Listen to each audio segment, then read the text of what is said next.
Say yes to new beginnings. Yes. Say yes to new beginnings. Yes. Say yes to. So what are the main revenue streams for your station, and how do you balance business sustainability with creative programming? My brother, Nigeria, the work deal. That's where the work actually is. Of course, we know how the radio stations make money. I mean, I don't need to start saying all of that here. Well, I may But know, but you balancing need it, to tell people who are listening to you who may not know. That's why I'm asking you how, the question. how does the radio station generate revenue apart from adverts, sponsorships, and all of that? Okay, maybe Azu, you have so much money and you don't know what to do with it. You give it to us, we will invest it in our radio station. So that's basically how we make money. And generating that income is extremely difficult. I tell you, it's super difficult. Why is it difficult? Because of the enormous wahala that is involved. First of all, you have to get recognized by the media buying agencies. You have to get registered by them. You have to there's something they call, what do they call it again now? You have to be among the first five. I've forgotten the name. It just jumped out of my head right now. I remember it, but the thing will come. You understand, right? You have to be rating. Yeah, rating.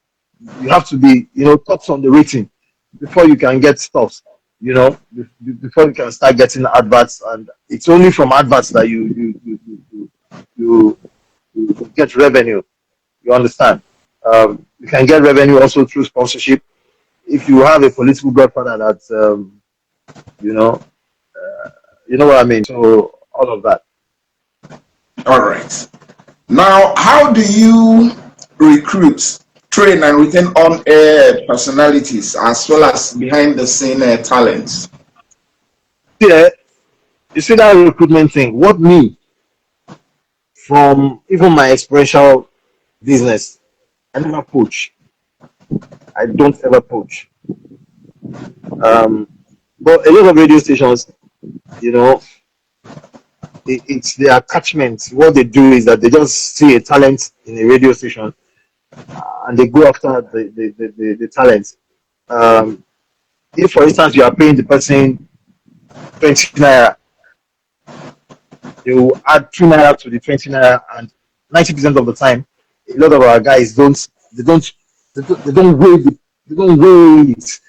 I'm like, they get 20 naira, this person won't give me 22 naira. They just jump and they move. And 90% of the time they get into trouble when they jump like that. It's a very simple strategy. I use a lot of youngsters. 90% of the time I take people straight out of uni, straight out of youth service, train them. Don't forget I have a pro in my family who helps with a lot of work behind the scene. And I would also say a lot of kudos to my wife. She does a lot of work backyard. So we don't poach. We don't poach. If people come and they say they want to work with us, we take a look at them. Especially the people who call themselves veterans. You find out at the end of the day, a lot of them are jokers. They just claim to be what they are not. I've had such experiences. I don't like to mention names, but it is what it is. Everything is everything, and so we say. All right. So where do you see radio broadcasting in the next 5 to 10 years, and how are you preparing your station for the future? Radio station is the fastest and easiest way of communication. You understand? Everybody can access radio.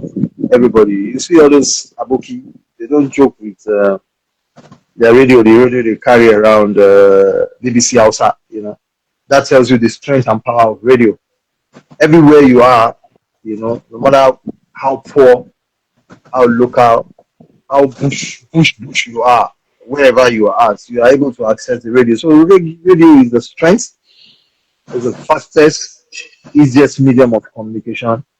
And I wish the government really understands the strength and power of radio for them to be able to tap and utilize it to the benefit of mankind. Unfortunately, we are in we're in a situation in Nigeria where radio business has become like pure water business. So it's growing. It's growing. Okay.